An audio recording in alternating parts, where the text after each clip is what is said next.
हरिद्वार में सुंदर पांडाल बनाया गया और सुंदर पांडाल बना करके चार व्यासपीठ तैयार हुए।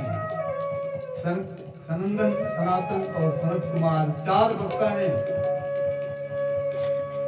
और नारद जी मुख्य श्रोता के रूप में हैं। सब लोग आए हैं। निर्गुरु वशिष्ठश्च वनश्च गौतमो मेधात त्रिदेव बलदेवरातो रामस्तथा कादिसुतश्च साकलो मृकण्डपुत्र त्रिजपिप्पला।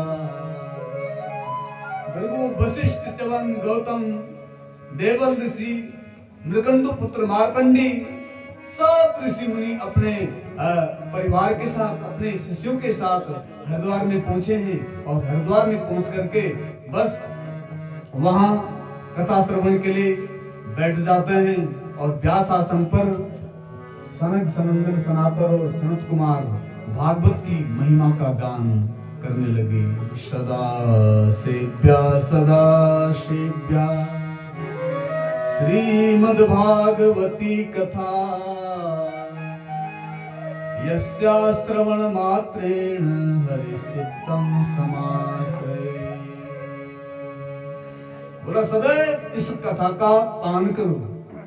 हमारी जो भी कक्षा हो दुनिया में, हम चाहे विषय हो, हम चाहे साधक हो और हम चाहे सिद्ध हो गए हो, क्योंकि 3 प्रकार के लोग हैं ना दुनिया में।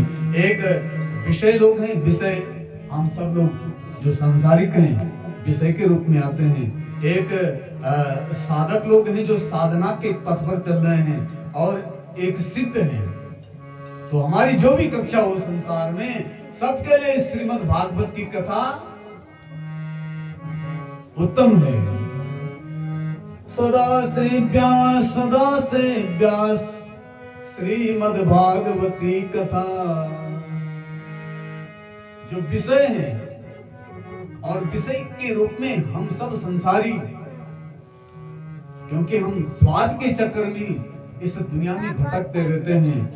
हम स्वाद वालों के लिए यह कथा औषधि का काम करती है, क्योंकि जो स्वाद के चक्कर में पड़ता है फिर उसके जीवन में रोग पनपता है और रोग जब लग जाता है तो रोगी व्यक्ति को औषधि दी जाती है ताकि उसका रोग मिट जाए।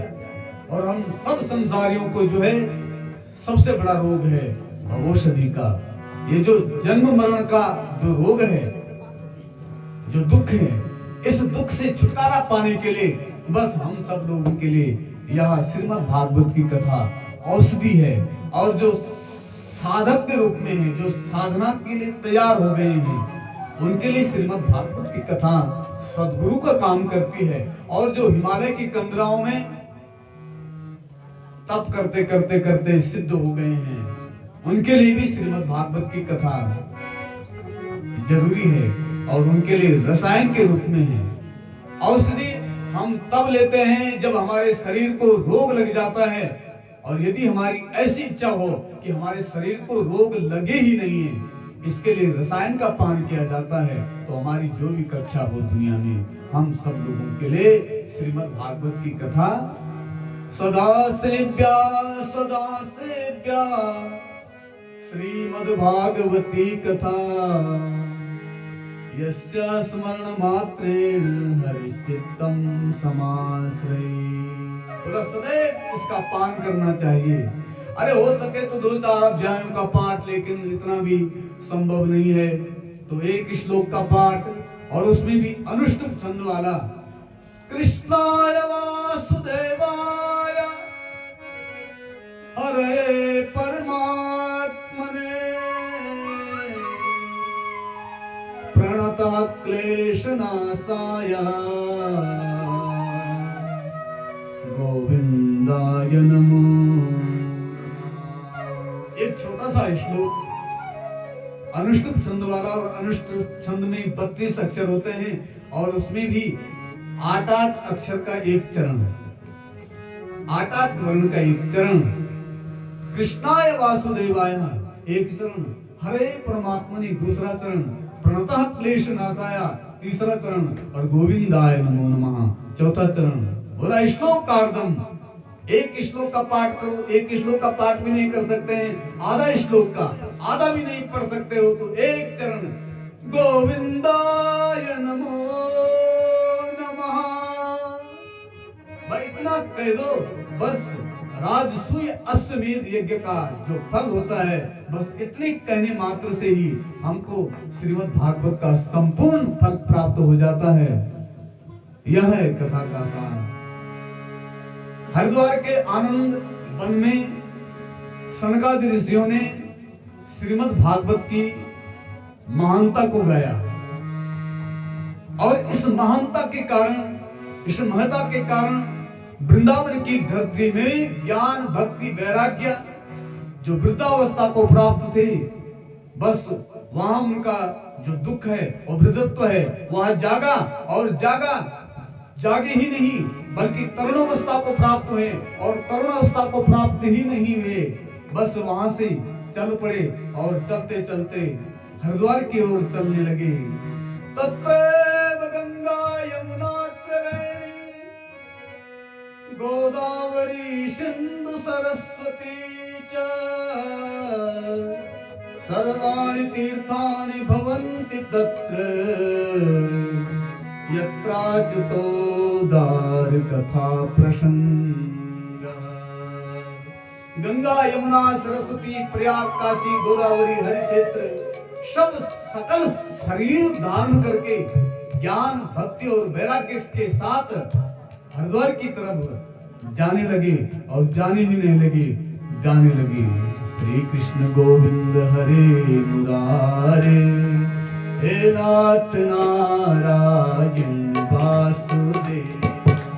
श्री कृष्ण गोविंद आप लोग ये प्रमुख से जरूर भगवान को होगा, हे नाथ नारायण अपना बुद्धि भगवान को बोलना, तो हमारी वाणी भी पवित्र हो जाएगी।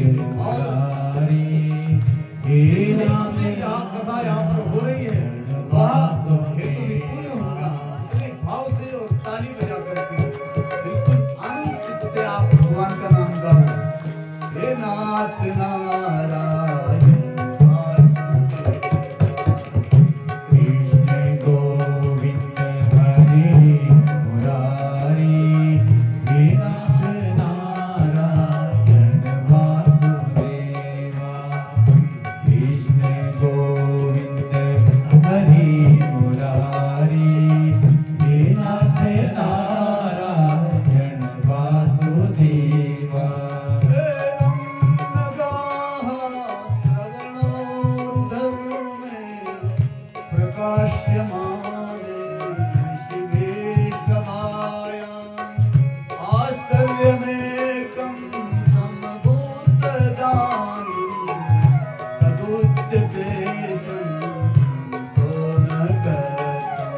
श्री कृष्ण गोविंद हरे मुरारी, हे नाथ नारायण वासुदेवा। भागवत की कथा गंगा जी के तट पर चल रही है।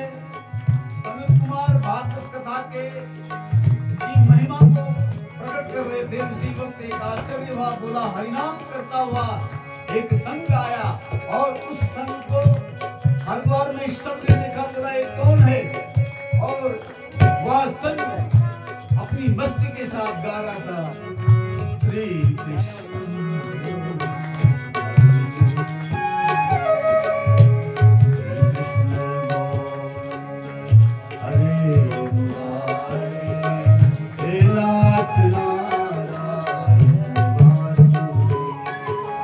श्री कृष्ण गोविंद हरे मुरारी, हे नाथ नारायण वासुदेवा। कृष्ण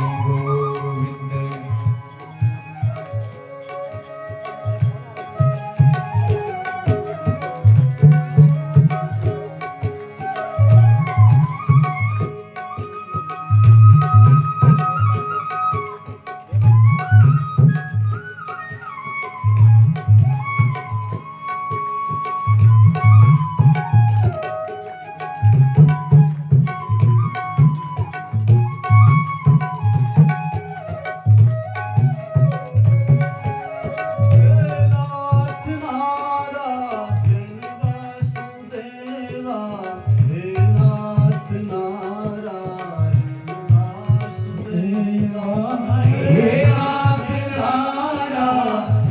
वासुदेवा हे नाथ नारायण वासुदेवा हे नाथ नारायण वासुदेवा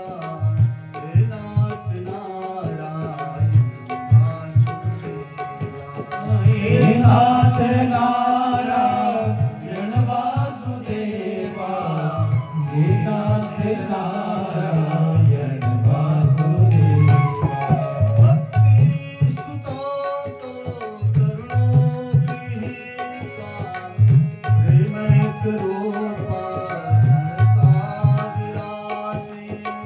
श्री कृष्ण गोविंद हरे मुरारे नाते की नाम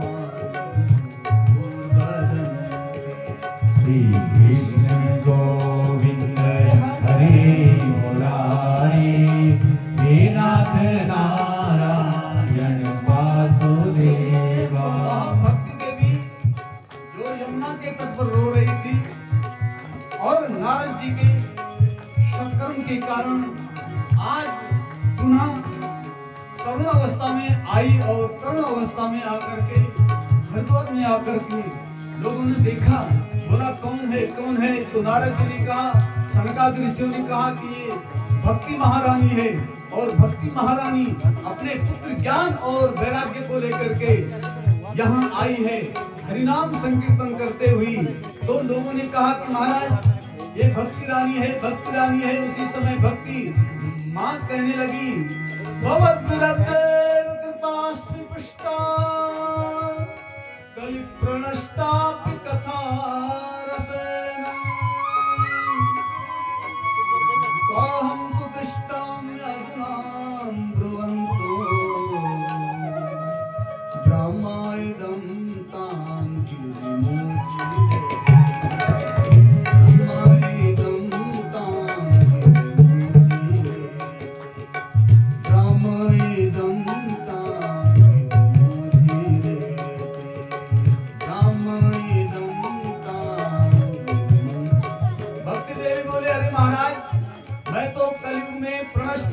लेकिन आपकी कथा ने मुझे पुनः पुष्ट कर दिया है।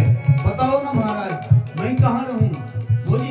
मुझे रहने के लिए कोई उचित स्थान तो बताओ। और उसी समय सनकादिक ऋषियों ने कहा, भक्तेषु गोविंद स्वरूप कत्रिं प्रेमैक धत्रिं भवरोगहन्त्रिं सात्वं च तिष्ठस्व सुधैर्य संश्रया निरन्तरं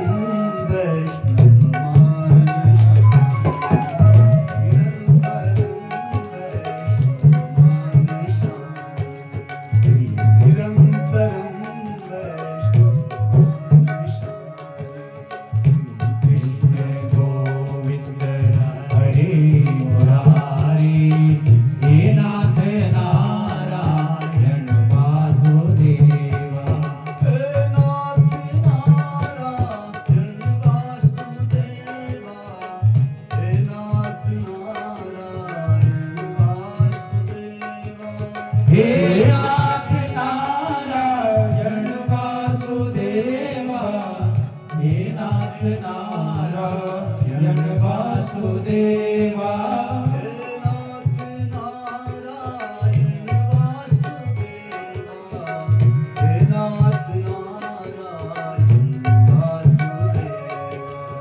हे नाथ नारायण वासुदेवा हे नाथ नारायण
नारायण वासुदेव सकल भुवन मध्य निर्दनास्ते प्रधन्य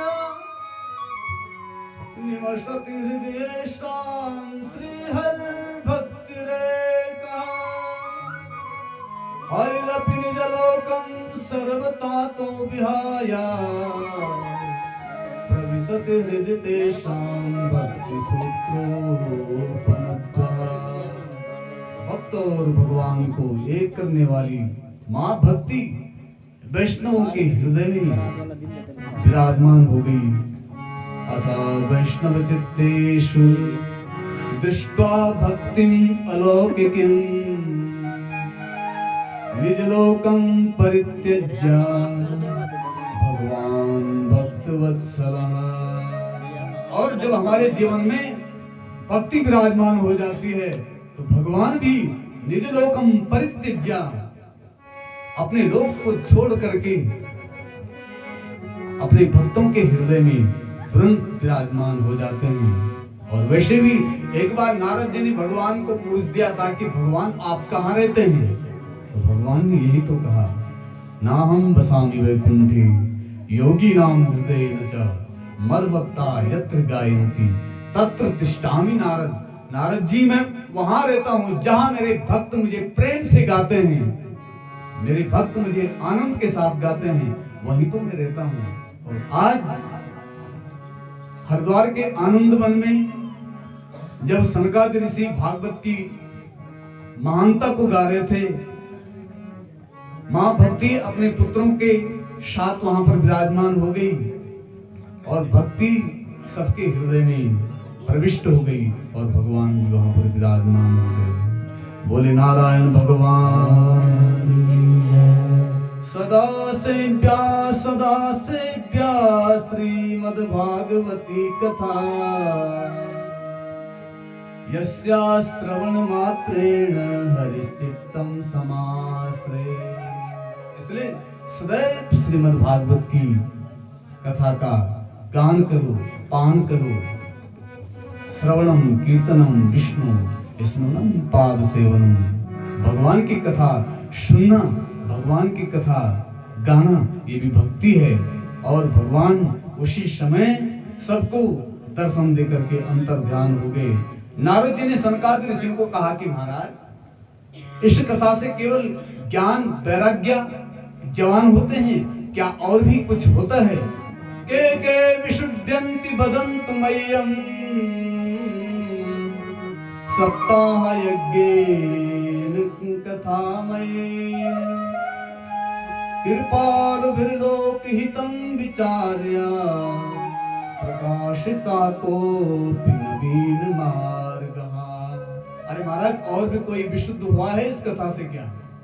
तो तब सनकादिक ऋषि ने नारद जी को कहा कि इस संसार में चाहे कितना भी बड़ा पापी क्यों न हो, यदि वहां एकाग्र से सप्ताह श्रवण की विधि श्रवण करता है तो उसका भी कल्याण हो जाता है। ये मानवा पाप कृतस्तु सर्वदः सदा दुराचार रता विमार्गा क्रोधाग्नि दग्धा कुटिलाश्च कामिनः सप्ताह यज्ञेन कलोपनन्ते। जो मनुष्य सदा और सर्वदा पाप करता रहता है और अपने आप भी गलत मार्ग पर चलता है और लोगों को भी गलत रास्ता दिखाता है और हर समय क्रोध रूपी अग्नि से जलता रहता है, जब जखाते का मुख पर केवल क्रोध है, क्रोध, झगड़ा, हर समय क्रोध रूपी अग्नि से जलता रहता है और न उसकी नीति अच्छी है। कुटिलश्च कामिनः, अगर सप्ताह यज्ञेन कलोपनन्ते, एक बार अगर शुद्ध अंतःकरण के साथ अगर वहां श्रीमद् भागवत जी का आश्रय प्राप्त करके सप्ताह श्रवण की विधि से इस कथा का पान करता है तो वह भी पवित्र हो जाता है। पंचोग्र पापाश्चलचन्मकारिणः क्रूरा पिशाचाइव निर्दयाश्च ब्रह्मस्वपुष्टा व्यभिचार कारिणः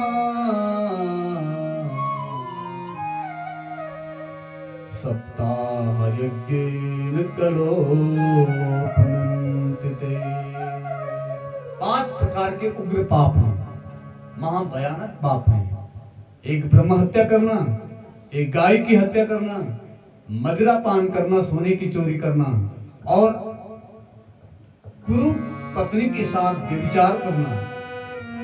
लेकिन जो इन 5 प्रकार के उग्र पापों को करता है और फिर न जिसका उठने का समय है, न सोने का समय है, न खाने का समय है, उसको व्यावहारिक दृष्टि में कहते हैं अरे यार बस तू क्या इन पिशाचों की चारण लगी, मन की तो मन की बनी तेरह है। क्योंकि मनुष्य तो वही है जिनकी दिनचर्या ठीक है, जिसका उठने का समय है, खाने का समय है, सोने का समय है, संसार में व्यवहार चलाने का समय है। वो हमारे सब देखो तुम 8 बजे 9 बजे खड़े उठ सदा उठते हैं, न हमारो उठने को समय, न हमारो खाने का समय, न हमारो सेवन को समय। तो हम सब पिशाच योनि में हैं, हम सब प्रेत हैं। प्रेत केवल वही नहीं है कि जो मर गया है और जिसकी सदगति के लिए कोई शुभ कर्म नहीं हुआ है। जीते जी हम सब लोग प्रेत योनि में भटक रहे हैं। प्रेत वही तो है जिसका ना खाने का समय है, ना उठने का समय है, ना बैठने का समय है, जिसका हृदय भी ठीक नहीं है, जिसका मन भी ठीक नहीं है।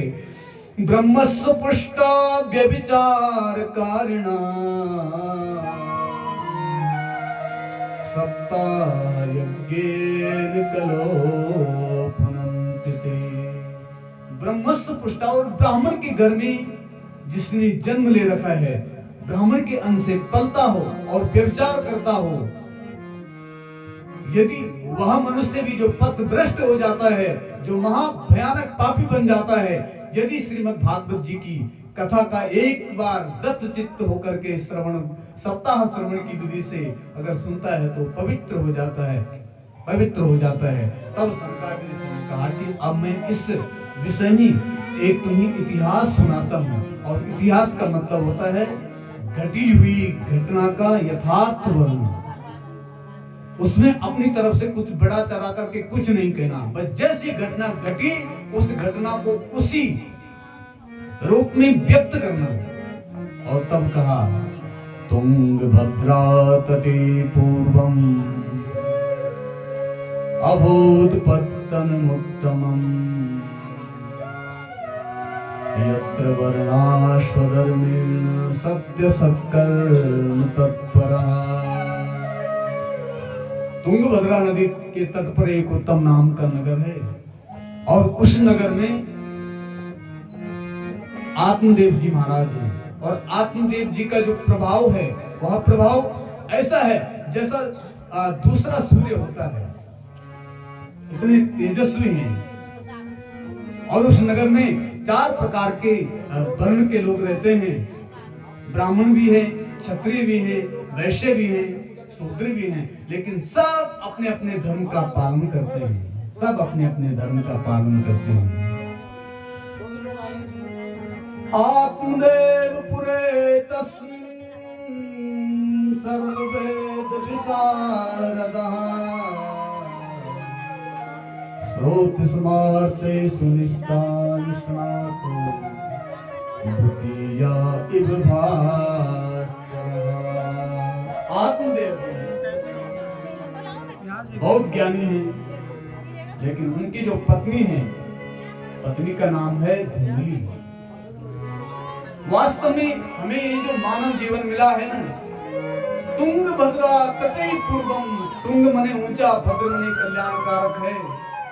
ये मानव जीवन ऐसा जीवन है जिस जीवन को प्राप्त करके हम स्वयं अपना कल्याण कर सकते हैं। और इसी शरीर में 4 प्रकार के वर्ण भी हैं। ब्राह्मणों शंखम आसीत बाहुराजन्य, एक बढ़िया है, चरण शूद्र हैं, ब्राह्मण मस्तक हैं और क्षत्रिय हैं। और इस शरीर रूपी उत्तम नगर में सब अपने अपने धर्म का पालन कर रहे हैं, लेकिन ये जो धुंधली है ना, धुंधली केवल अपनी बातों पर अड़ी रहती है। जब कभी समाज में चर्चा होती है तो चर्चा करते करते बस अपनी बात को सबसे सिद्ध करती है और बोलती बड़ा झूठ है। आत्मदेव जी महाराज ब्राह्मण वृत्ति करते हैं और ब्राह्मण वृत्ति करते करते एक दिन वृद्धावस्था को प्राप्त हुई और वृद्धावस्था जब आई तो देखा कि मेरे घर में न कोई संतान है न कोई पुत्री है। तो आज आए अपने बीच में गणेश शास्त्री जी विराजमान हो गए हैं और आपने इस समय जो है भगवान नागराज के मंदिर में रौनक में भगवान की कृपा से कथा गाई थी। बहुत अच्छी कथा आप करते हैं, आपका स्वागत है। तो आत्मदेव जी महाराज को लगा कि मेरे घर में संतान है। विद्वान तो थे, इसलिए कर्मकांड और पूजा पाठ की विधि को अपनाया और इतना पूजा पाठ किया कि अपनी कमाई का जो आधा हिस्सा था वो धर्म के मार्ग में लगा दिया, लेकिन न पुत्री हुई न पुत्र हुआ। अब चिंता है, मन में विचार करते हैं, मेरे घर के आंगन में एक वृक्ष है लेकिन उस वृक्ष ने फल देना बंद कर दिया है। मेरे घर में एक गाय बंधी हुई है। गणेश आगे यथ नहीं दिया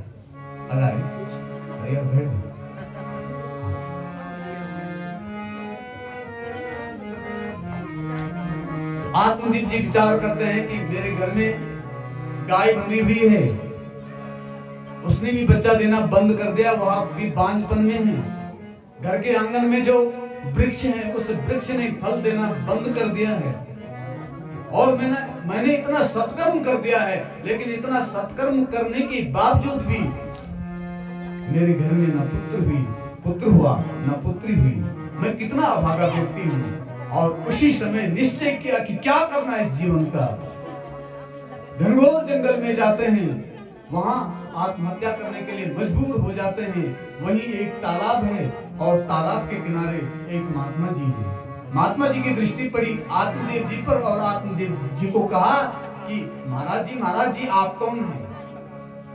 तो आत्मदेव जी ने कहा कि मैं आत्मदेव हूँ। बोले यहाँ क्या कर रहे हो? बोला मैं आत्महत्या करना चाहता हूँ। बोला क्यों करना चाहते हैं? तो आत्मदेव ने कहा कि महाराज मेरे घर में एक वृक्ष है, उस वृक्ष ने फल देना बंद कर दिया है। मेरे घर के आंगन में एक गाय बंधी हुई है, वह गाय भी बांझपन में है और मैंने तो पुत्र प्राप्ति के लिए न जाने क्या क्या अनुष्ठान किए, लेकिन कुछ फल नहीं हुआ। क्या करना मैंने इस जीवन का? दिग्जीवितम प्रजाहीनम दिग्ग्रहम च प्रजाम बिना दिग्धनं च नपत्यस्य दिक्कुलं संततिं बिना। धिक्कार है उस घर के लिए जिस घर में संतान नहीं है। धिक्कार है उस कुल के लिए जिस कुल में संतान नहीं है।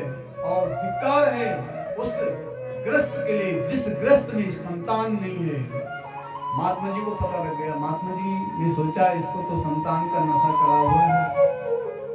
समझाने लगे आत्मदेव जी को, आत्मदेव जी अरे आप तो आत्मदेव है। आत्मदेव जो अपनी आत्मा को देवत्व दिला दे, जो अपनी आत्मा को देव सिद्ध कर दे, वही तो आत्मदेव है। ऐसा है महाराज, संतान संसार ये भाग्य से मिलता है। हानि लाभ जीवन मरण यश अपयश विधिहार। कितना हमें इस संसार में श्रेय मिलना है, कितना अपमान होना है, कब हमारी मृत्यु होनी है, कब हमारा जन्म होना है, कितना हमें इस संसार में लाभ होना है और कितनी हमें इस संसार में हानि होनी है, ये तो विधि हाथ है। संसार का सुख विधि के हाथ में ही। आप विवेक का सहारा लो और विवेक के का सहारा लेकर के बस इस संसार में बस अपने जीवन को सफल बनाओ। लेकिन जब आत्मदेव नहीं माना तो आत्मदेव ने हट पकड़ ली कि नहीं, मुझे तो संतान चाहिए। अब महात्मा जी समझ गए। महात्मा जी ने कहा कि आत्मदेव जी, सप्त जन्मा वदितव पुत्रो नैव च नैव च। अरे तुम तो एक जन्म की बात करते हो, मैंने तुम्हारे भाग्य की रेखा पढ़ ली है, एक जन्म की बात तो छोड़ो। सप्त जन्मा वदितव पुत्रो नैव च नैव च। सप्त जन्मा वदितव पुत्रो नैव च नैव च। और संस्कृत की एक विशेषता होती है, जब किसी शब्द को बार बार रिपीट करता है, पुनरावृत्ति करता है, तो उसका कोई विशेष अर्थ होता है। आत्मदेव जी, पहली बात तो यह है कि तुम्हारे भाग्य में 7 जन्म की अवधि में कोई संतान है ही नहीं, संतान का सुख नहीं है। लेकिन यदा कदा अगर महात्माओं की संतों की कृपा अगर हो भी गई तो पुनः तेरे काम नहीं आएगी। नैव च नैव च। इसलिए विवेक का सहारा दो। और आत्मदेव ने कहा कि रहने दो महाराज जी, विवेक मुझे नहीं जचता है, न पचता है। अगर आप कुछ कर सकते हो तो मुझे संतान दे दो। और महात्मा जी तो सिद्ध थे, हाथ उठाया ऊपर, एक फल लिया और फल लेकर के आत्मदेव जी को सौंपते हैं। आत्मदेव जी, इस फल को आप अपनी पत्नी को खिला देना, और इस फल को खाने से तुम्हारे घर में बहुत सुंदर संतान पैदा होगी। लेकिन इसके लिए तुम्हारी पत्नी को 1 साल तक चूल्हे के ऊपर जो पका हुआ अन्न है, बस उसी अन्न को खाना है, इधर उधर का खाना बंद कर देना है। पवित्रता के साथ अगर तुम्हारी पत्नी इस फल को खा करके नियम लेगी तो बहुत अच्छी संतान होगी। आत्मदेव जी बहुत प्रसन्न हुए, उसी समय अपने घर में आए और घर में अपनी पत्नी धुंधली को कहा कि धुंधली, आज तो भगवान की कृपा हो गई है, संत का आशीर्वाद मिल गया है, ब्राह्मणों का आशीर्वाद मिल गया है। इस फल है ना, इस फल को खाओ और इस फल को खाने से संतान पैदा होती है। लेकिन इसका नाम ही है धुंधली। और धुंधली का मतलब धुंधलापन। धुंधलापन। जब जब हम संसार में अपने विचारों को, अपनी बातों को स्पष्ट रूप से व्यक्त नहीं करते हैं, घुमा फिरा के करते हैं, धुंधलापन आ जाता है। वही धुंधलापन, यही धुंधली है। न इसकी मति ठीक है, न बुद्धि ठीक है, न सोच ठीक है। यह मन में विचार करती है कि इस फल को खाने से संतान होगी, ये कैसा फल है।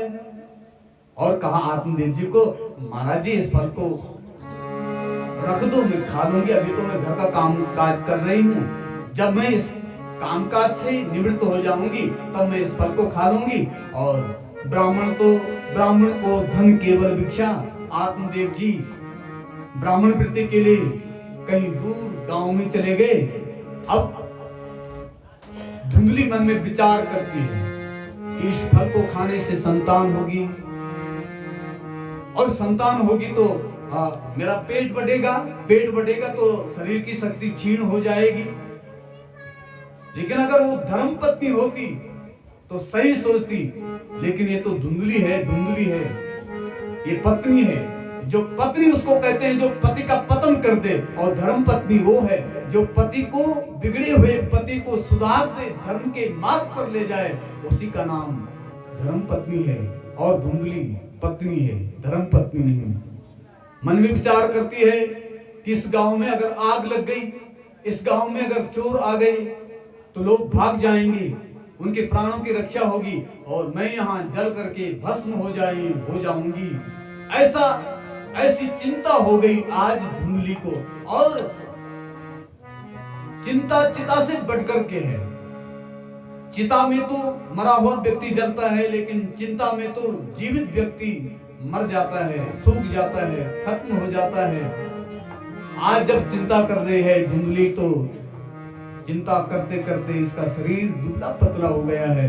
एक दिन इसकी बहन आई इसकी बहन ने इसको देखा, दुबली पतली है, क्या हुआ बहन, किस बात की चिंता है तुझे? तो धुंधली ने अपनी बहन को सारी व्यथा सुना दी। बोला, ये जो तुम्हारे जीजा जी है ना, आत्मदेव जी, इन्होंने ये फल लाया है और कहा है कि इसको खाने से पुत्र होगा और पुत्र होगा। तुझे तो पता है कि मैं प्रसव पीड़ा सहन नहीं कर सकती हूँ। प्यार की उर्की पर पीर को बांझ समाज में जानत को है। प्यार की उर्की पर पीर को बांझ समाज में जानत को है। अरे जिस स्त्री का बच्चा हुआ है, उस स्त्री की प्रसव पीड़ा को कोई जो बांझपन में है वो कैसे जान सकती है? और आज तो धूली कह रहे हैं कि मैं प्रसव पीड़ा को सहन नहीं कर सकती हूँ, मुझे ये अच्छा नहीं लगता है। बहन तू कुछ कर। लेकिन धूली की बहन गरीब तो थी ढंग से, लेकिन घर में बहुत बच्चे हैं, 5-10 बच्चे हैं, खाने के लिए कुछ नहीं है। धुंधली की बहन ने कहा धुंधली से, बहन तू चिंता क्यों करती है? अब की बार जो मेरा पुत्र होगा ना, मैं इसे तुम्हें दे दूंगी और इसके बदले में तुम्हारे पास तो धन की कोई कमी है नहीं है, और उस के बदले में आप मुझे धन दे देना, तुम्हारा काम भी हो जाएगा, मेरा काम भी हो जाएगा। रही बात इस फल की, अरे इसका परीक्षण भी कर लेते हैं। सामने गाय बंधी हुई थी और गाय को खिला दिया। और अब धुंधली जो है पहले महीने में एक कपड़ा बांधती है, दूसरे महीने में दूसरा कपड़ा, तीसरे महीने में तीसरे कपड़ा। आत्मदेव जी की खुशी का कोई ठिकाना नहीं है।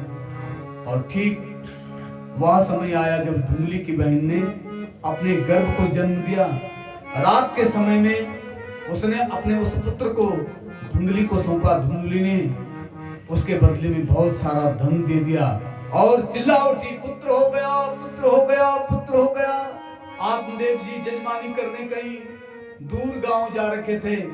सुबह आए और सुबह के समय में जब उनको पता लगा कि मेरे घर में बालक का जन्म हो गया है, बस अब तो उनकी खुशी का कोई ठिकाना नहीं रहा और नाच रहे हैं और भगवान का नाम गाने लगे।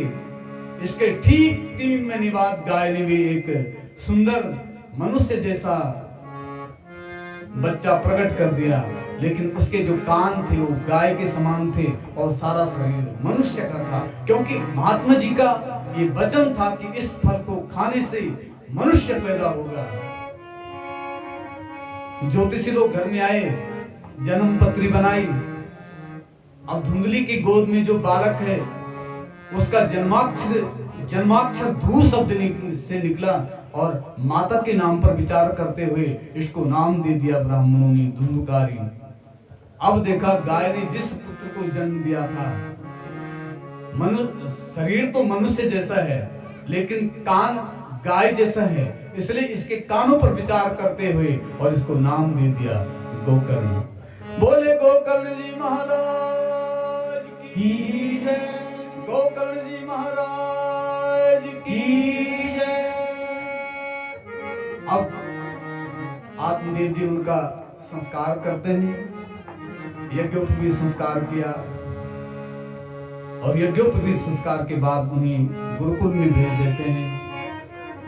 गोकर्ण जी महाराज का मन पढ़ाई लिखाई में बहुत अच्छा लगा, लेकिन ये जो धुंधली का पुत्र धुंधकारी है, नाम ही इसका नाम धुंधकारी है, जो धुंधकार मचाता रहता है, पढ़ने लिखने में इसका मन लगता नहीं है।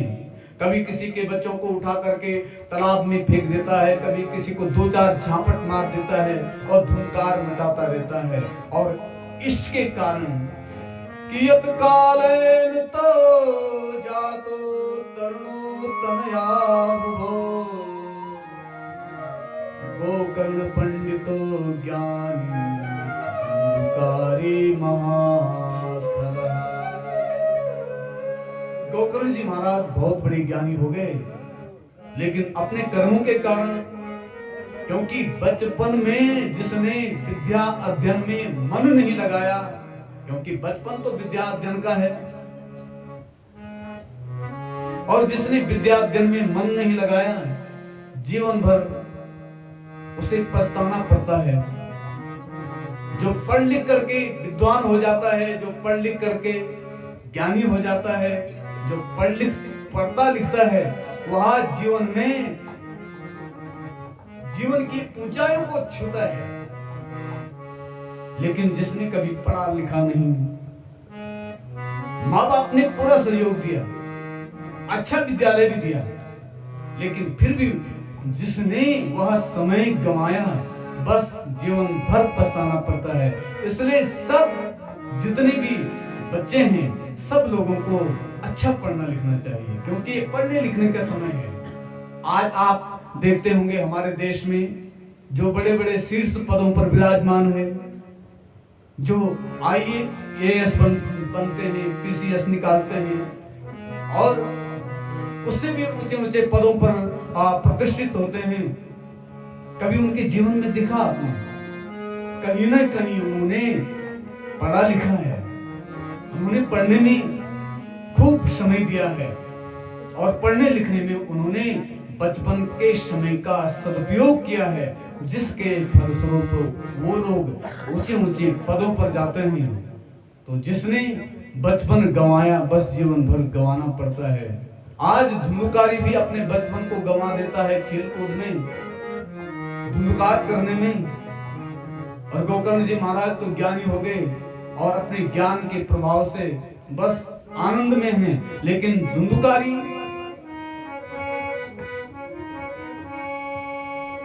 अपने धुंधुकार के कारण फिर गलत व्यसनों में गए।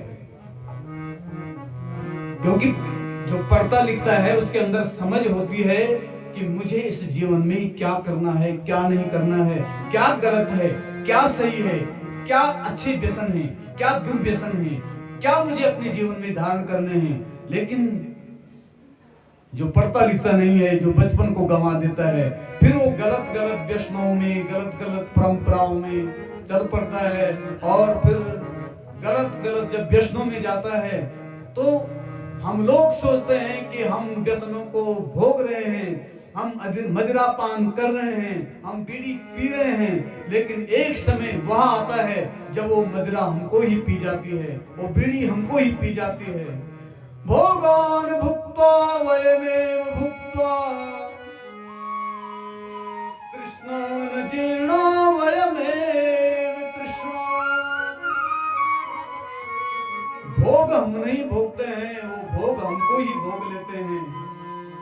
बाकी ये जो संसार की तृष्णाएं हैं, ये कभी पूरी नहीं होती है, बस बढ़ती रहती है, बढ़ती रहती है, बढ़ती रहती है। जब तक इस जीवन को समाप्त नहीं कर देती है, तब तक बिल्कुल धधकती रहती है, बढ़ती रहती है। लेकिन पढ़ लिख करके एक सही समझ होती है और सही समझ सही समाज का निर्माण करती है। इसलिए आज तुंगभद्रा नदी के उत्तम नाम के नगर में धुंधुकारी का धुंधुकार मचा हुआ है। और रात के समय में एक दिन अपने पिताजी के पास गए, पिताजी मुझे पैसा दो, मुझे पैसा दो। लेकिन सुपुत्र के लिए क्या कमाना है और कुपुत्र के लिए क्या बचाना है। अगर कुपुत्र हो गया तो बस करोड़ों की संपत्ति को भी क्षण भर में नष्ट कर देगा, और अगर सुपुत्र हो गया तो घर में कुछ नहीं है, फिर भी करोड़ों की संपत्ति तैयार कर देता है। आज धुंधुकारी तो केवल धुंधुकार मचा रहा है। अपने पिताजी को कहा कि पिताजी पैसा लाओ। आज आत्मदेव जी ने कहा कि धुंधुकारी मेरे पास कहाँ पैसा है, जो पैसा था वह तो तूने गंवा दिया है, अब कहां से मैं तुझे पैसा दूं। और उसी समय धुंधुकारी ने एक चाटा मारा अपने पिताजी को, और जैसे ही आत्मदेव जी को चाटा मारा, आज आई महात्मा जी की याद। ओहो, महात्मा जी ने सही कहा था कि यह संसार ये पुत्र किसी का नहीं होते हैं, और सही कहा था कि सप्त जन्मा वदित पुत्रो नैवच। तुम्हारी किस्मत में पुत्र सुख नहीं है, तुम विवेक का सहारा लो। अब क्या करूं, कहां जाऊं। क्वतिष्ठामि क्व गच्छामि को मे दुःखं व्यपोहये, प्राणस्त्यजामि दुःखेन कष्टम मम संस्थितम। अब कहाँ जाऊं, कौन मेरी रक्षा करेगा, कौन मुझे इस संसार समुद्र से बचाएगा। निर्देहमाद्यम सुलभम सुदुर्लभम प्लवम सुकल्पम गुरुकर्णधार। मयानुकूलेन नवस्वते ऋतम् पुमान् भवाप्तिं न तरेत् सात्मः। ये मानव जीवन हमें बड़ी मुश्किल से मिला है। ये मानव जीवन, ये मनुष्य शरीर नौका है, संसार समुद्र है। संसार समुद्र को पार करने के लिए ये मानव जीवन नौका है, लेकिन इसके लिए पथ बताने वाला, इस संसार को समुद्र पार करने के लिए गुरु की भी आवश्यकता होती है। लेकिन जो हम सत्संग रूपी ज्ञान को अपने कानों से श्रवण करते हैं, यही हमारे जीवन में सब गुरु का काम करती है। लेकिन ऐसा शुभ अवसर प्राप्त करके मयानुकूलेन नवस्वते ऋतम्, भगवान की कथा चल रही हो, सुंदर वातावरण बन रखा हो, और फिर ऐसा सुंदर वातावरण, ऐसा माहौल को जो छोड़ देते हैं, बस पुमान भवाब्दिं न तरेत् स आत्मा।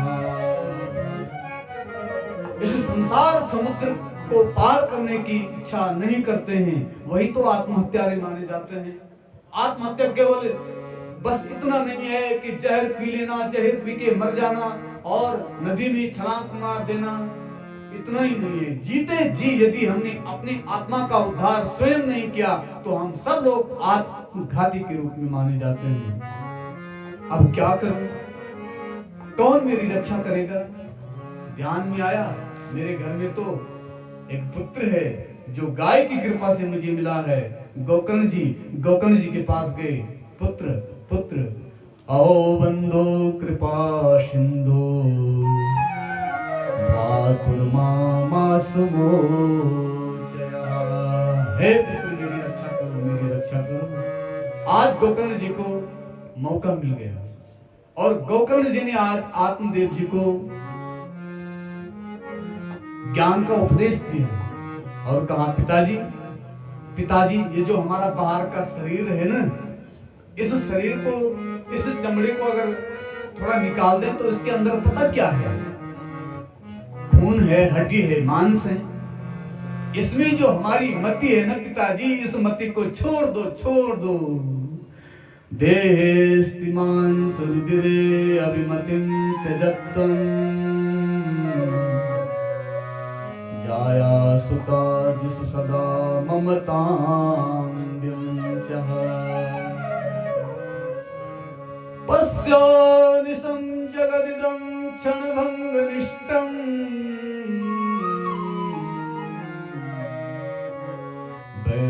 वैराग्यरागरसिको भवभक्तिनिष्ठः। पिताजी, इस शरीर की रचना खून, हड्डी और मांस से होती है। पिताजी, इस संसार में कोई किसी का नहीं है। जाया सुता जिस सदा ममताम विमुंचा। इस संसार में, स्त्रियों में, परिवार में जो आपकी ममता है, इस ममता को छोड़ दो पिताजी, छोड़ दो। पश्यानिशं जगदिदं, ये जो संसार दिखाई दे रहा है पिताजी, यह अन्वय व्यतिरेक के माध्यम से भगवान का इस संसार को रचने में संबंध तो है, लेकिन भगवान इस संसार से अलग है। इस शरीर को रचने में भगवान का सहयोग है, संबंध है, लेकिन इस शरीर के साथ भगवान लिप्त नहीं है। इसलिए पिताजी, ये जो संसार दिखाई दे रहा है, झूठा है। धर्मं भजस्व सततं त्यज लोक धर्मान् सेवस्य साधु पुरुषान् जहि काम तृष्णा। अन्यस्य दोष गुण चिंतनमासु मुक्त्वा सेवा कथा रसमहो नितरां पिबत्वम्। पिताजी, संसार के धर्म को छोड़ दो पिताजी, छोड़ दो। धर्मम भजस्व सततम त्यज लोक धर्मान। लोगों के धर्म को छोड़ो पिताजी, हम तो सनातन धर्म में हैं और हमारा सनातन धर्म कितना श्रेष्ठ है। जीते जी भी हमें किस प्रकार से जीवन को चलाना है या हमें धर्म सिखाता है। और जिस जीव का यहाँ पांच भौतिक शरीर छूट जाता है, गिर जाता है, उसके लिए, उसके उद्धार के लिए भी हमारे सनातन धर्म में क्या श्रेष्ठ पद्धति है।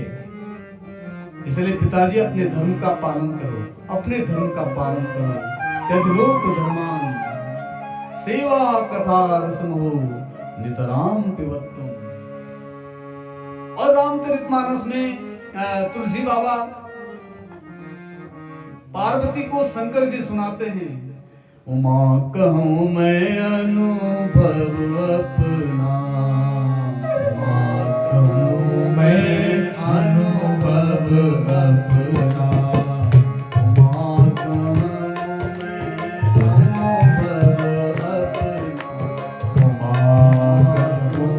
मैं अनुभव अपना। सत हरि भजन जगत सब सपना, सत हरि भजन जगत सब सपना, सत हरि भजन जगत सब सपना, सत हरि भजन जगत सब सपना।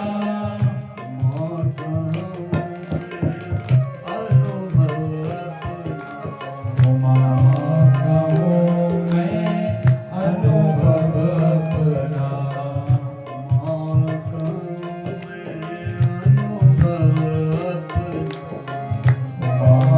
कहूं मैं अनुभव अपना। हरि भजन जगत सब सपना, सत हरि भजन जगत सब सपना। पिताजी अपने धर्म का पालन करो। और आत्मदेव जी उसी समय अपने घरबार का त्याग करके घनघोर जंगल में जाते हैं और वहां श्रीमद् भागवत जी के दशम स्कंद का पाठ करते करते भगवान के चरणों में विलीन हो गए।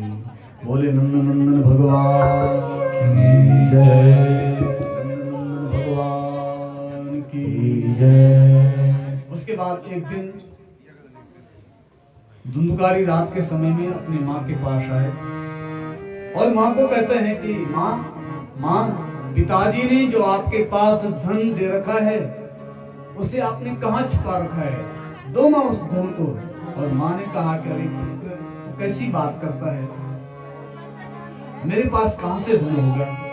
और आज धुंधकारी ने अपनी माँ को भी एक थप्पड़ मार दिया और जब माँ को थप्पड़ पड़ी तो आज माँ की चेतना लौट गई और माँ मन में विचार करती है कि पति तो स्त्री का आधा अंग होता है और मैंने उस अपने आधे अंग को भी खत्म कर दिया है। ऐसी नालायक संतान न होती तो अच्छा था। क्या करूं, कैसे इस जीवन को चलाऊंगी। और रात के समय में एक कुएं में जाकर के छलांग मार दिया और उसी में अपने प्राणों को खत्म कर दिया। अब तो घर में गोकर्ण जी महाराज हैं। गोकर्ण जी महाराज भी विचार करते हैं ये धुंधकारी दुष्ट है, इसकी दुष्टता का गुण मेरे अंदर भी आएगी और मेरा जीवन भी बिगड़ जाएगा। इसलिए तीर्थ यात्रा का बहाना करके वहां से चलने लगे। और जब जा रहे थे तो धुंधकारी ने पीछे से कहा कि भैया वापस मत आना। गोकर्ण जी ने सुना। गोकर्ण जी मन ही मन में विचार करते हैं, अरे धुंधकारी भैया जब तू नहीं रहेगा तभी यहाँ आऊंगा, जब तक तू जीवित है तब तक मैं इस नगरी का दर्शन नहीं करूंगा। और तीर्थ यात्रा करते करते गए यहाँ। अब तो स्वतंत्र तो था ही धुंधकारी, लेकिन स्वच्छंद हो गया। स्वतंत्र और स्वच्छंद में फर्क है। स्वतंत्र अपने कार्य करने के लिए सब स्वतंत्र हैं, लेकिन फिर अपने मन को गलत कार्यों में जोड़ना ये स्वच्छंद है। और अब तो धुंधकारी स्वच्छंद बन गया है। और धुंधकारी मदिरा पान तो करता ही है, शराब का पान करता है, मदिरा पान करता है, लेकिन उसके बाद उन्होंने वेश्याओं का संग किया और 5-5 वेश्याओं को घर में लाया। लेकिन उनके लिए धन की भी तो आवश्यकता होती है। एक बार उन्होंने कहा कि धन नहीं है तो धन कमाने के लिए जा, और धुंधकारी पढ़ा लिखा तो है नहीं, इसके अंदर कोई गुण तो नहीं है। एक दूर कहीं गांव में जाकर के एक राजा की चोरी करके बहुत सारा धन उन वेश्याओं के सामने रखा।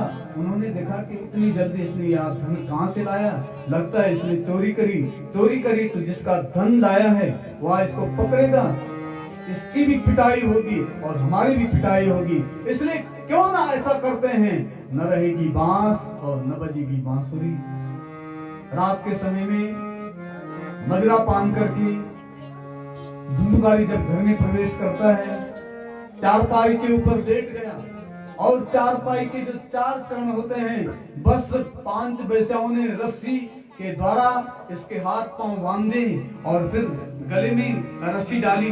दो ने इधर से खींचा, दो ने इधर से खींचे, लेकिन जो अति पापी होता है, अति दुष्ट होता है, उसके प्राण भी सहज रूप से नहीं निकलते हैं। जब इसके प्राण सहज रूप से नहीं निकले तो ये छटपटाया, और जब छटपटाया तो 5वीं वेश्या ने जलते हुए अंगार इसके मुख में डाले, और तब तो शरीर को छोड़ना ही पड़ता है। बस ऐसी स्थिति में धुंधकारी मर गया। और ऐसी स्थिति में जो अपने प्राणों को त्यागता है वो क्या बनता है, देवता बनेगा या भूत बनेगा? अरे भूत तो बनेगा, और भूत ही प्रेत होता है। प्रेत शरीर को प्राप्त कर दिया धुंधकारी ने, और प्रेत का जो शरीर होता है उसे भूख लगती है लेकिन भोजन कर नहीं सकता है, प्यास लगती है लेकिन पानी पी नहीं सकता है, वो हमको देखता है लेकिन हम उसको नहीं देख सकते हैं। ऐसा कष्टमय शरीर होता है प्रेत शरीर। लेकिन हमारे सनातन धर्म में जब आदमी मर जाता है तो मरने से लेकर के और सपिंडन से पहले प्रत्येक जीव प्रेत योनि में होता है। लेकिन जब उसके क्रियाकर्म उसके पुत्रों के द्वारा संपादित होते हैं और जैसे ही सपिंडन होता है उसका प्रेत शरीर छूट करके और वह पितृ पंक्ति में प्रवेश कर देता है। यहाँ तो धुंधकारी का ना कोई औरतदायी क्रिया हुई, न कोई क्रियाकर्म हुआ, प्रेत योनि में भटक रहा है, प्रेत योनि में भटक रहा है। गोकर्ण जी महाराज को गया में पता लगा कि मेरा भाई धुंधकारी मर गया है, इसलिए अपने भाई के उद्धार के लिए आज गया में एक श्राद्ध दिया, और श्राद्ध दे करके फिर अपने गांव की तरफ मुड़ा। शाम का समय था, उत्तम नाम के नगर में प्रवेश किया। अपना वह घर, अपना वह मुल्क हर व्यक्ति को प्रिय लगता है। अपनी संस्कृति, अपना देश, अपना घर, अपना गांव हर व्यक्ति को ही प्रिय लगता है, हर व्यक्ति को प्रिय लगता है। और गोकर्ण जी महाराज अपनी घर में आकर के आनंद के साथ गाने लगा, प्यारो मेरो मुल्क मेरो पहाड़, प्यारो मेरो मुल्क मेरो पहाड़, मेरो मुल्क मेरो पहाड़, प्यारो मेरो मुल्क मेरो पहाड़, प्यारो मेरो मुल्क मेरो पहाड़, प्यारो मेरो मुल्क मेरो पहाड़, मेरो मुल्क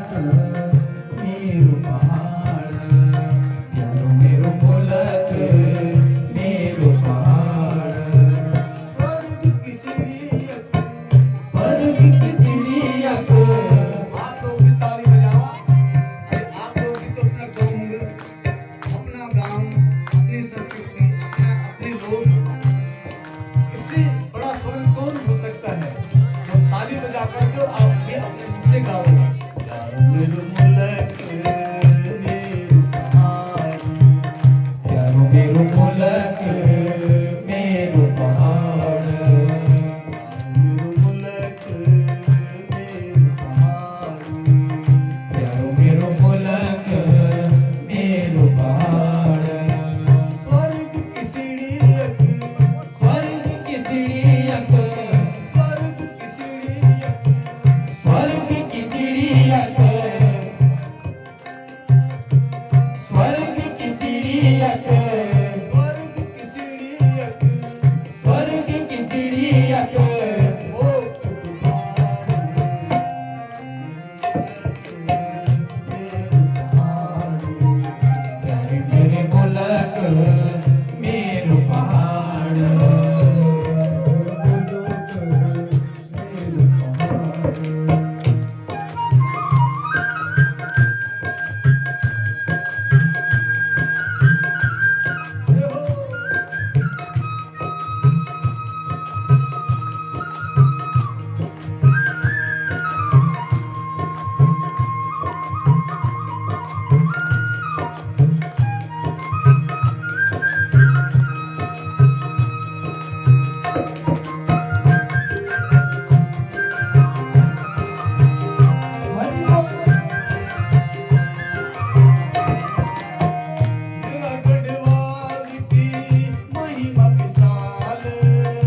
रहेंगे फूलों की सुगंध और हरु भरु रंग फूलों की सुगंध और हरु भरु रंग रोक्याल मुलुक मेरो रोक्याल मुलुक मेरो रोक्याल मुलुक मेरो रोक्याल मुलुक मेरो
बोले गंगा मैया की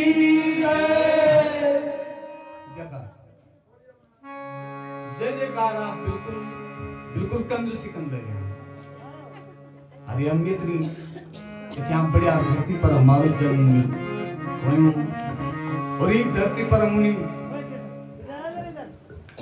क्या प्यारी धरती और फिर ये धरती में हमनी भागवत कथा सुनने को मौका मिलने लगी और तब जब जय जयकार होने लगी तब तो थोड़ा जोर से जय जयकार करो। देखा जो क्या जयकार कर दो दुनिया में थी तो क्या की जयकार होगी। ये वास्ता सब लोग बोले श्रीमद् भागवत महापुराण की जय श्रीमद् भागवत महापुराण की जय। देखा हम सब लोग तो एक ही का, लेकिन हमारे बीच में जो बांसुरी पर हैं भैया हिमांचल चौक से हैं और आप अंतरराष्ट्रीय बांसुरीकार हैं। आप देख रहे हैं वो तो यहाँ हमारे प्रेम के कारण आए। मैंने एक दिन फोन किया था भाई जी को, भाई जी हमारे जो है हमारी पट्टी में हमारी गमरी पट्टी में भागवत कथा होनी है और बहुत श्रद्धालु जजमान है और वास्तव में मुझे भी अगर इस पीठ में बैठने का जो आशीर्वाद मिला है वो इसी परिवार से मिला है। 2004 की बात है और 2004 में मामा जी तो हर तीसरे साल जो है घर में जो है भगवती का पाठ करते हैं, करवाते हैं। मामा जी ने कहा कि यार पंडित जी आप जो है इस साल हमारे घर में जो है भगवती का पाठ करना है। मैंने कहा मामा जी बिल्कुल। और मुझे इतना आनंद आता है इस परिवार में कि मतलब मेरी वाणी बोल नहीं सकती। दिन को पाठ होता था और भाई जी श्रीमान श्री जयदेव पेनुली जी ने माइक तो था यहाँ और माइक भी लगा दिया और हम माइक में भी पूजा करते थे और शाम को भजन कीर्तन और इतना भजन कीर्तन का माहौल चलता कि आखिर के दिन ये जो छत आपको दिखाई दे रहा है बस यहाँ एक पटरा लगाया और बस रात भर कीर्तन चलता रहा। और जैसे ही मैं दूसरे दिन अपने घर में गया बस तुरंत भगवान नागराज जी का आशीर्वाद मिला और गांव वालों ने कहा कि भाई कथा तू ही करेगा यहाँ। तो सीधा सा मतलब है कि इस परिवार का और मां भगवती आदि शक्ति का ये आशीर्वाद मिला है। ऐसा यहाँ परिवार है। तो मैंने भाई जी को कहा कि भाई जी आपने कथा में आना है, पैसा तो आप बहुत कमाते हैं, आप स्वीडन, नॉर्वे और लंदन में भी पता नहीं 15-20 देशों की यात्रा करते हैं बांसुरी के माध्यम से और बड़े बड़े वक्ताओं के साथ।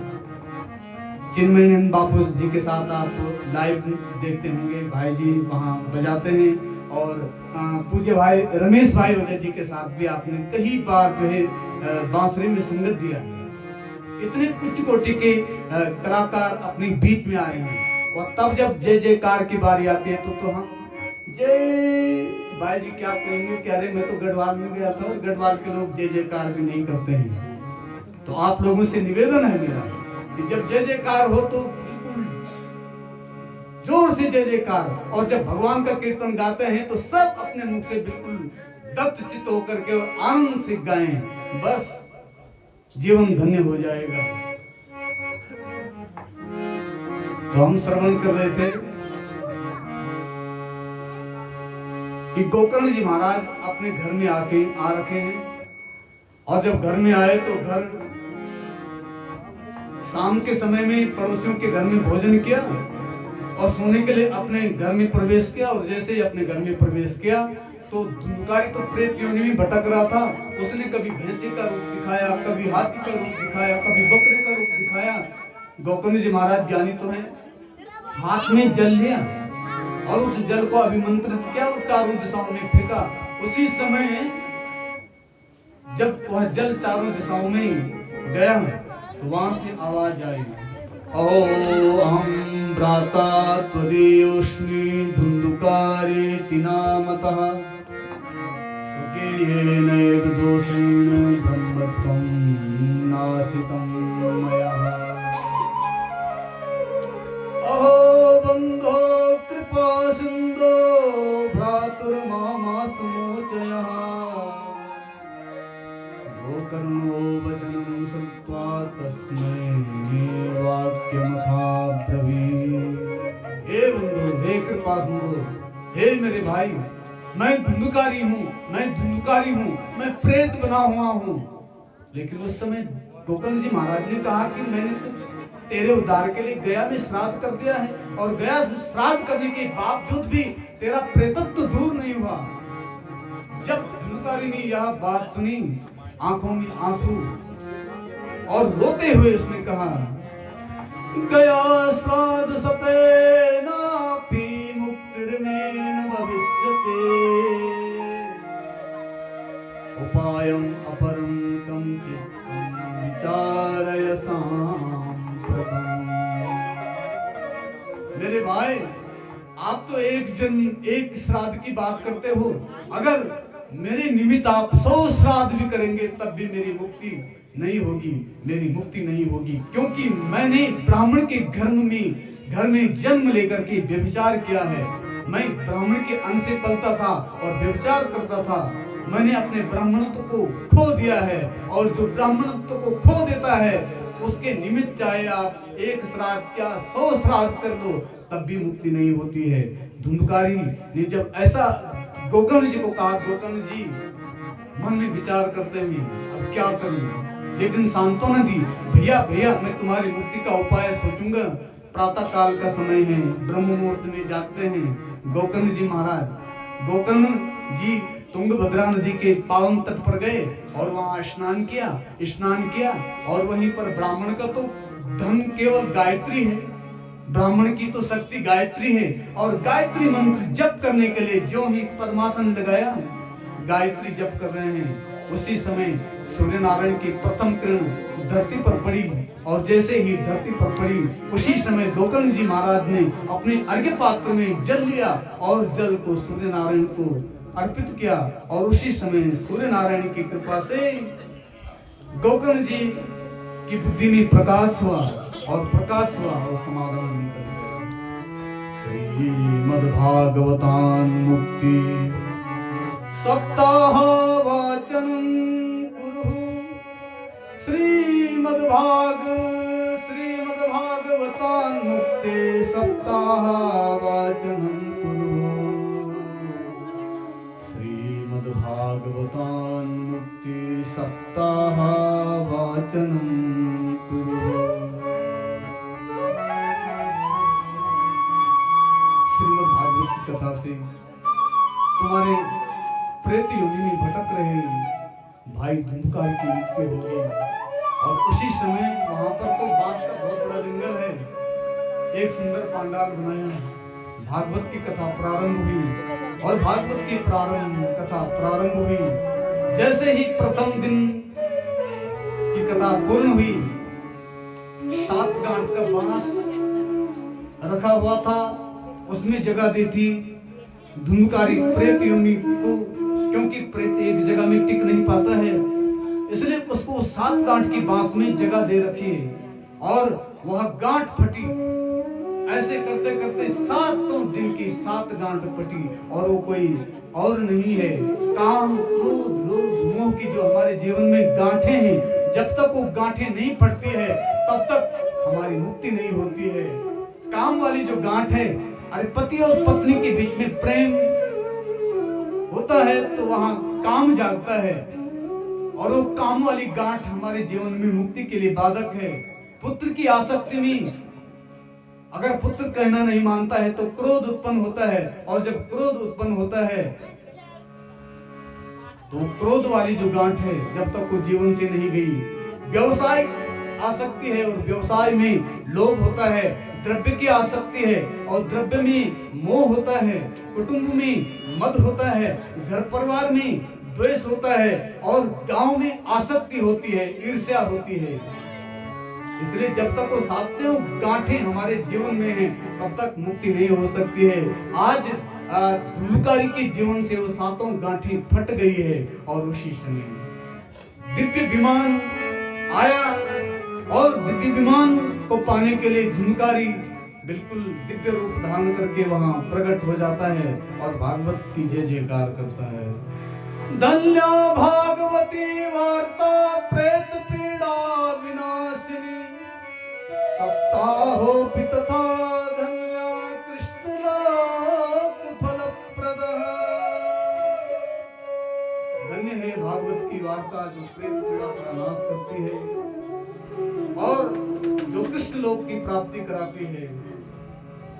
धुंधकारी के लिए विमान आया, विमान पर चढ़े और भगवान के धाम में चले गए। वहां जो श्रोतावृंद बैठा हुआ था, उन्होंने गोकर्ण जी से प्रश्न किया कि महाराज कथा तो हमने भी सुनी, लेकिन ये अकेला विमान धुंधकारी के लिए क्यों आया, हमारे साथ ऐसा भेद क्यों हुआ है? तो गोकर्ण जी ने कहा कि धुंधकारी दत्तचित्त होकर के कथा का श्रवण करता था, और तुम्हारा तन कथा में होता था और मन अपने घर में होता था। अरे कहीं बंदरों का उत्पात तो नहीं है घर में?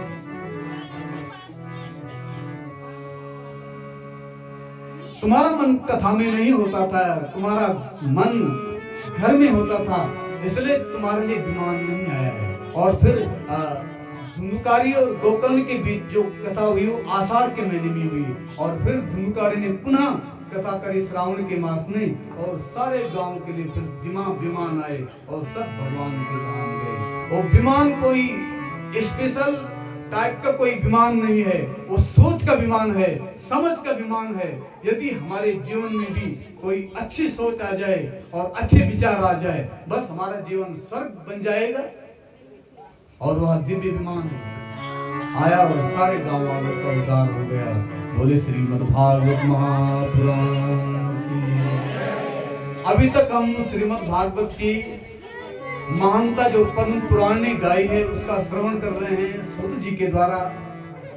सूत जी ने फिर इसका विधि कथन किया, और विधि कथन करते हुए कहा कि इस कथा जो सप्ताह श्रवण की विधि है, पहले इस कथा का प्रचार प्रसार हो, फिर इसका शुभ समय हो, और फिर शुभ समय में इस कथा का आयोजन करना चाहिए, और फिर कथा के मध्य में, कथा के बीच में कोई जोर से न बोले, कोई क्रोध न करें, और फिर सात्विक मन से रहें, और सात्विक मन से फिर इस कथा का श्रवण करें। हाँ, हो सके तो 7 दिन व्रत हो जाए तो उत्तम है। यदि कोई व्रत नहीं कर सकता है तो भोजन करके भी इस कथा का श्रवण किया जा सकता है।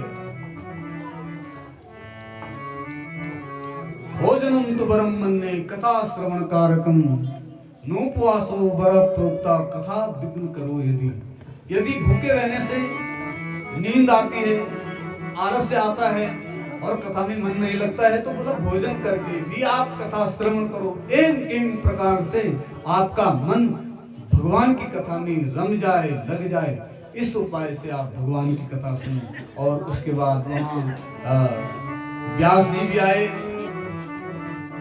सूत जी और सौनकादि ऋषियों के बीच में ये गोमती नदी के किनारे ये कथा चल रही है।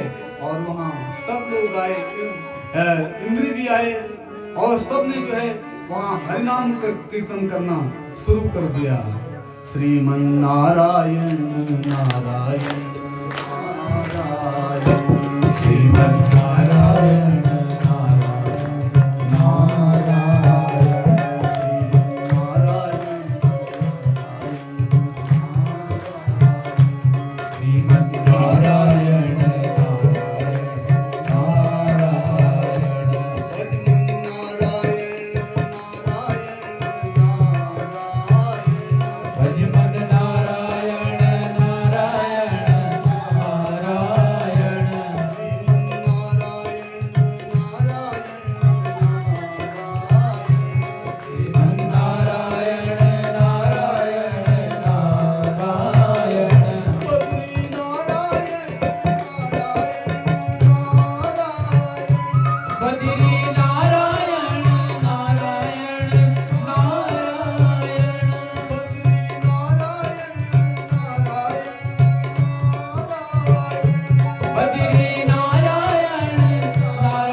परमात्मे श्री कृष्णार्पणमस्तु।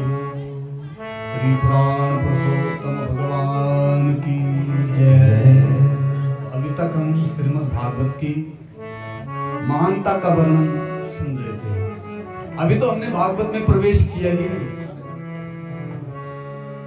सूत जी ने सौनकादि ऋषियों को इसकी महानता का वर्णन किया है। इसकी महानता तो गया है कि ये इतना श्रेष्ठ है, इसमें इतना आनंद है।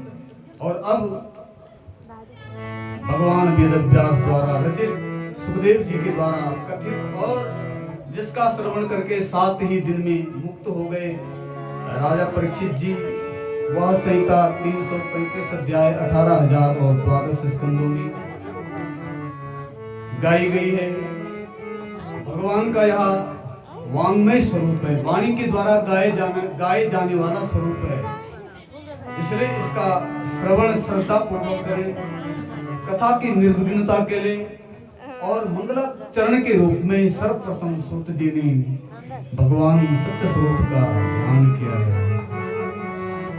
जन्माद्यस्य तोन्मयादितरतश्चार्थेष्वभिज्ञस्वरा तेने ब्रह्महृदायादिकवये मुह्यन्ति यत्सूरयः। तेजो वारिमृदां यथा विनिमयो यत्र त्रिसर्गो मृषा धाम्ना स्वेन सदा निरस्तकुहकं सत्यं परं धीमहि।